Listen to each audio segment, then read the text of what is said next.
3 ವರ್ಷದಿಂದ ಕೊಟ್ಟಿಲ್ಲ ಅವ್ರ ಸ್ಯಾಲ್ರಿನ. ಬಾಕಿ ಇಟ್ಕೊಂಡವ್ರೆ. DTP ಇವರು ತಾಲೂಕ್ ಪಂಚಾಯತಿನಲ್ಲಿ DTP ಆಪರೇಟರ್ಸ್ ಆಗಿ ಕೆಲಸ ಮಾಡ್ತಿದ್ರಲ್ಲ, ಒಂದೊಂದು ತಾಲೂಕಲ್ಲಿ ಸಂಬಳ ಕೊಡ್ದೇನೆ ಪಾಪ ಅವರೆಲ್ಲ ಬಿಟ್ಟೋದ್ರು. ಕಾಂಟ್ರಾಕ್ಟರ್ಗಳು ಎಷ್ಟು ಜನ ಸುಸೈಡ್ ಮಾಡ್ಕೊಂಡವ್ರೆ.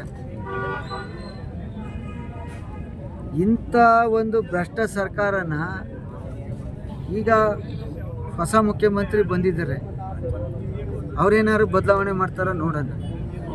ಆದರೆ ಈಗ ಭಾಳಷ್ಟು ಜನ ಹೇಳ್ತಾರೆ ಸಿದ್ದರಾಮಯ್ಯನವರು ದೇವರಾಜ್ ಅರಸು ಅವ್ರನ್ನ ಮೀರಿಸಿದವರು ಅಂತ.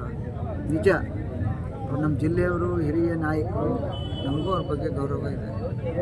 ಆದರೆ ಅವ್ರು ಮಾಡಿರೋದು ಮೀರಿಸಿರೋದು ಯಾವುದರಲ್ಲಿ ಅಂದರೆ, ಒಂದು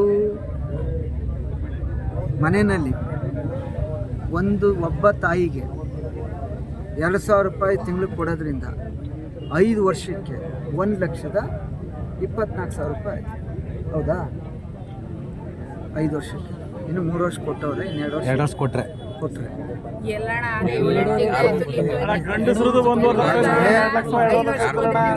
ಆದರೆ ಇದೇ ಸನ್ಮಾನ್ಯ ಸಿದ್ದರಾಮಯ್ಯನವರು ಈಗ ಹುಟ್ಟೋ ಮಗುಗೂ ಕೂಡ ಕರ್ನಾಟಕ ರಾಜ್ಯದಲ್ಲಿ ಈಗ ಹುಟ್ಟೋ ಮಗುಗೂ 1,17,000 ರೂಪಾಯಿ ಸಾಲನ ಒಬ್ಬರಿಗೆ 1,24,000 ಕೊಟ್ಟರು.